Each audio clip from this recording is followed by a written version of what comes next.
به نام خدا. سلام، رامین فرجی هستم، مسئول تیم مهارت‌های شناختی، رفتاری و حرکتی در مدرسه مهر.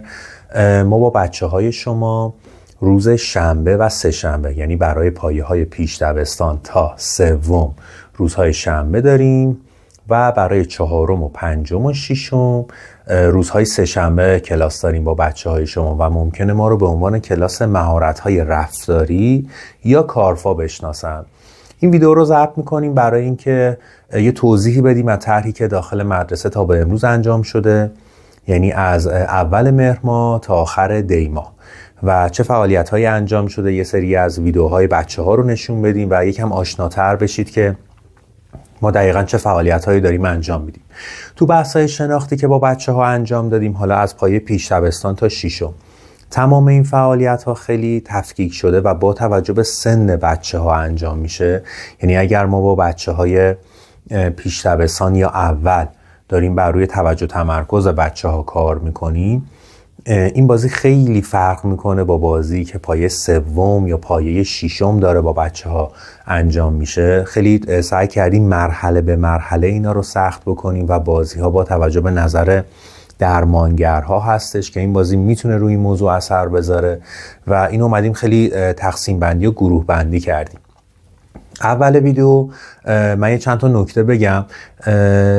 ممکنه تصویر بچه شما تو این ویدیو نباشه و خیلی ما روی این تمرکز نکردیم که حتما این کلاس همه بچه ها باشن یا این کلاس اصلا باشه. یعنی بسیاری از این فعالیت هایی که ما داریم داخل این ویدیو میگیم بچه های شما انجام دادن، منتها ممکنه داخل ویدیو نبینید فرزند خودتون رو. این دلیل بر این نیست که این فعالیت ها انجام نشده، کامل با بچه ها انجام شده و حالا یک سری از نمونه ها شما داخل این ویدیو قرار میدید.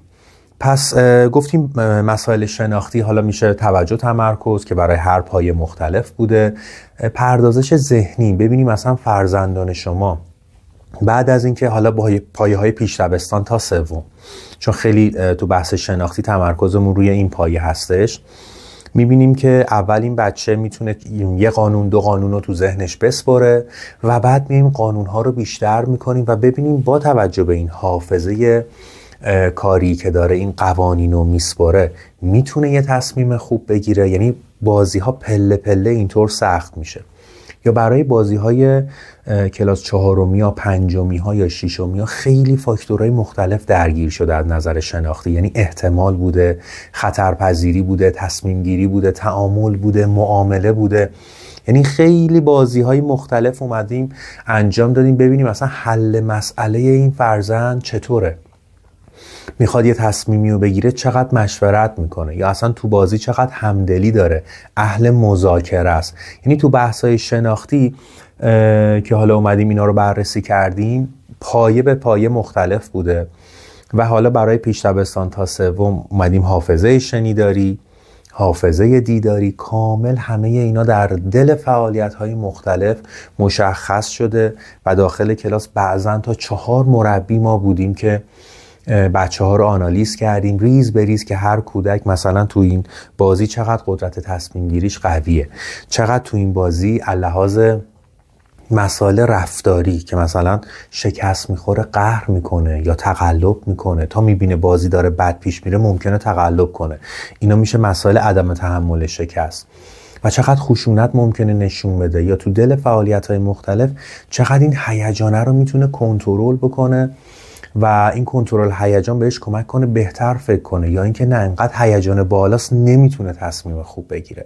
همه اینا توسط مربی‌ها آنالیز شده، نوشته شده و ما چون حالا هم داریم بر روی مسائل شناختی، رفتاری و در کنارش حرکتی کار میکنیم، مربی متخصص، یعنی مربیایی که الان هستن و داریم با بچه‌ها کار میکنیم، فوق لیسانس تربیت بدنی و فوق لیسانس روانشناسی، یعنی کامل، و اینا هر کدوم دوره‌های خاص خودشونو گذروندن و خیلی سعی کردیم تخصصی به این موضوع نگاه بکنیم.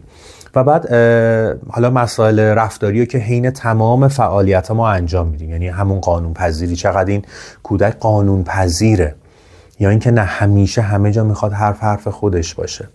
تمام اینا ارزیابی میشه. و بعد مسائل حرکتی که با بچه ها انجام دادیم سعی کردیم طیف گسترده‌ای رو برای کودکان انجام بدیم. یعنی از عضلات ریز بچه ها که واسه یه حالا پایه های پایین تره دستشون میتونه باشه، تا عضلات درشت که مثلا ببینیم این کودک روی پاش وای میسه چقدر اون وزن رو میتونه تحمل بکنه، چقدر پرتاب. چون تو مبحث اختلالات یادگیری فاکتورهای اساسی هماهنگی نیمکره مغزه، نیمکره چپ و راست مغزه، چقدر این بچه هماهنگی دیدار و حرکت خوبی داره، چقدر هدفگیری و پرتاب خوبی داره، چقدر تعادل خوبی داره، قدرت بدنی، چابکی، سرعت عمل. یعنی تمام اینا با توجه به سن کودک از پایه پیش، اول، دوم، سوم، چهارم، پنجم، ششم، همه اینا بازی ها سخت‌تر شده و اینا اومدن ارزیابی شدن توسط مربی و تو همه این کلاس ها خود من حضور دارم و همکار مربی ها چک میشه، همین که فرم ها کامل چک میشه، چون بلافاصله بعد از اینکه کلاس تموم میشه هر کودک باید جلوش مشخص شده باشه تو این بازی تعادلی که انجام داده تعادلش چقدر خوب بوده، روی پا وایساده، پرتاباش چقدر خوب بوده. باز لحاظ رفتاری چقدر زود ناامید میشه یا چقدر امیدوار ادامه میده، چقدر اهل رقابت یا بیش از اندازه رقابتیه، چقدر کمالگرای میخواد همیشه اول باشه. یعنی همه اینا ارزیابی شده و اون فرم‌های روزانه بچه ها که ما تو کلاس با بچه ها پر میکنیم انتقال داده میشه به فرمای ماهانه که این کودک از مهر ماه تا دی تو تمام این فعالیت هایی که باش انجام شده وضعیتش اینه و عمدتاً بهبود قابل توجهی داشتن. حالا نه فقط به وسیله کلاس ما، به هر حال بچه های کلاس مکاترونیک دارن که خیلی کارها و پروژه های جالبی انجام میدن. کلاس زبان خیلی تخصصی من دارم میبینم باهاشون کار میشه تو مدرسه. یعنی ما خودمون داریم میبینیم که چقدر این بچه ها چه از لحاظ رفتاری، چه از لحاظ شناختی و حرکتی داره بهبود توشون ایجاد میشه و این خیلی به ما امید میده و خبر خوبی و انگیزه میده به ما که بخوایم بیشتر و تخصصی تر کار بکنیم. مسائل رفتاری رو گفتیم به شما، مسائل حرکتی رو گفتیم و مسائل شناختی و در کنارش ما یک کلاسی داریم به اسم فبک که احتمالاً داخل خونه مشاهده کردید وقتی مدارس آنلاین میشه عمدتاً فبکامون انتقال داده میشه به کلاس‌های آنلاین بچه‌ها، یه انیمیشن یا یه کتابی رو میخونیم یا میبینیم و شروع میکنیم راجع به اون نقطه نظرمون رو میدیم و بعد رأی‌گیری میکنیم راجع به کدوم مفهوم صحبت بکنیم. راهکار میدن بچه‌ها، تفکر خلاق، اینکه حل مسئله داشته باشن، حالا با هم موافقت و مخالفت میکنن راجع به راهکارها و این میشه همون تفکر نقاد، اما این مخالفت مؤدبانه و محترمانه باشه، میشه تفکر مراقبتی. من میایم اینجا میبینیم چقدر بچه‌ها استدلال میکنن، چقدر اصلا خود ابرازگری داره، دست میبره بالا صحبت بکنه.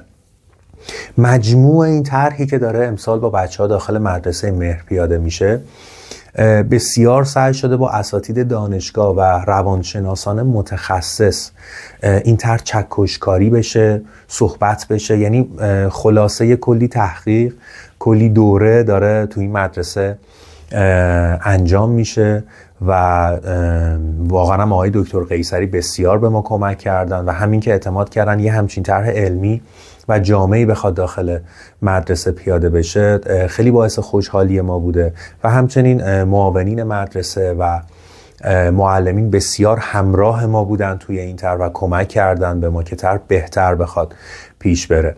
و در کل تا الان ما تمرکز کردیم ببینیم که اول از همه نقاط ضعف و قوت بچه ها چی هست، تو مسیرهای هوش‌های مختلف قرارشون دادیم. مثلا هوش بدنی جنبشی این بچه هوش‌های هشتگانه گاردنر هستش دیگه چقدره، یا از لحاظ هوش موسیقیایی ریتم با بچه ها کار شده.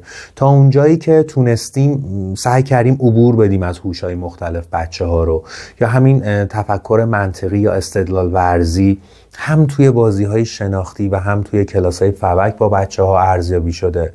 میتونه هوش میان فردی باشه و مسائل مختلف هوشی که بچه‌ها یعنی از لحاظ استعدادی هم اینجا دارن رویت میشن و نوشته میشه این مطلب برای شما. و در مجموع این طرح شده که خیلی پرزحمته ولی خب شیرینه و بچه‌های شما هم بسیار به ما انرژی میدن.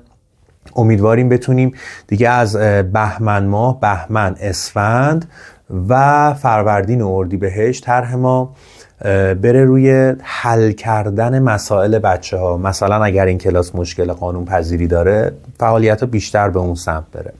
یا تو بحث کنترل هیجان، بچه‌ای که یکم مشکل دارن تو اون کلاس ببریم بچه‌ها رو تو اون کلاس و در کنارش فعالیت‌هایی بذاریم که به فرض اون مهارت‌های 10 گانه زندگی هم یه آموزش‌هایی داشته باشن در کنار حل مشکلات.